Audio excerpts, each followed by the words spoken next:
আমার বড় ভাই আমার অফিসের দারোয়ান, তার মানে আমার ভাই দারোয়ানের চাকরি করে। এতদিন দারোয়ানের চাকরি করে আমাকে লেখাপড়া করে স্যার, আমি এটাই জানতাম না যে ভাইয়া কি করে। না না না, আমার ভাই দারোয়ানের চাকরি করে এইটা সম্ভব না।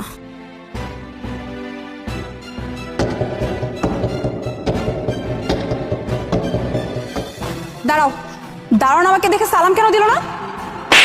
এই দারোয়ানের বাচ্চা, চোখে দেখতে পাচ্ছিস না ম্যাম আসছে, ম্যামকে যে সালাম দিতে হবে এটা কি ভুলে গেছিস? ছোট লোকের বাচ্চা দারোয়ান, তুই কি ম্যামকে সালাম দিতে হবে এটা ভুলে গেছিস? ম্যাজিস্ট্রেট ম্যাম তুই সালাম দিস নাই, তোরে থানায় নিয়ে 3rd ডিগ্রি দিলে না সব কিছু ঠিক হয়ে যাবে। এই দারোয়ানের বাচ্চা, ম্যামকে দেখলে সালাম দেওয়ার ম্যানারটুকু তোর মধ্যে নাই। চাকরিটা যখন চলে যাবে তখন কি ভিক্ষা করে খাবি নাকি? ম্যাডাম আমার চাকরিটা নেবেন না, আল্লাহর দোহাই লাগে, আমি হাত জোর করে বলতেছি।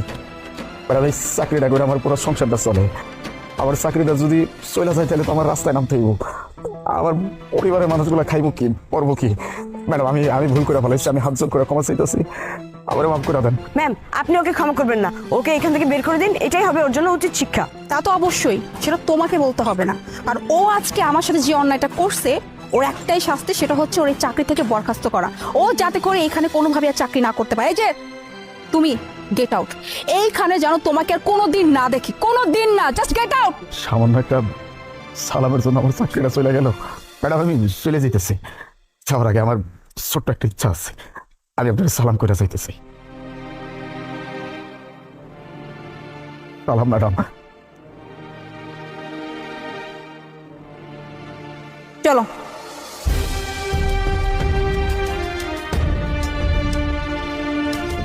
ভাইয়া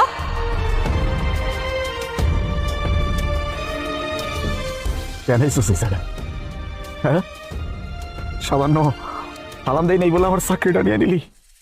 তুই জানতি না এই একটা চাকরি দিয়ে আমি আমার পুরো সংসারটা চালাই?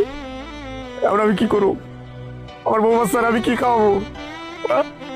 আমার তো রাস্তায় নামায় দিলি, এখন আমার আইসিস আমার ভাই কইতে লাগবো না। ভাইয়া, তুমি দারোয়ান, তুমি দারোয়ানের চাকরি করে এটা আমাকে আগে কোনোদিন কেন বলো না ভাইয়া? কেন বলো না যে তুমি একজন দারোয়ান? হ্যাঁ, আর তুমি এই দারোয়ানের চাকরি করে তুমি এতদিন যাবো সংসার চালাইছো, প্রত্যেকটা মানুষের খেয়াল রাখছো, তার থেকেও বড় কথা তুমি তুমি আমার পড়াশোনা করাইছো। আজকে আমি এই জায়গায় শুধুমাত্র তোমার জন্য ভাইয়া। আমি জানতেই পারলাম না যে আমার ভাই একজন দারোয়ান। আসলে আমি জানবো কি করে আমার ভাই যে তেমন একজন মানুষ যে সে কোনো বুঝতেই দেয় না যে সে আসলে কি করে, কারণ পরিবার প্রত্যেকটা মানুষের কি লাগবে না লাগবে সব সময় চোখের সামনে নিয়ে আসতো। একটা বার আমি বুঝতে পারিনি এই মানুষটা কি করে এত কিছু করতেছে। আর আজকে যখন আমি দেখলাম যে আমার ভাই দারুণ, আমি আসলে নিতে পারতেছিলাম না ভাইয়া। আর তুমি দারুণ চাকরি কেন করবে ভাইয়া? কারণ তোমার বোন আমি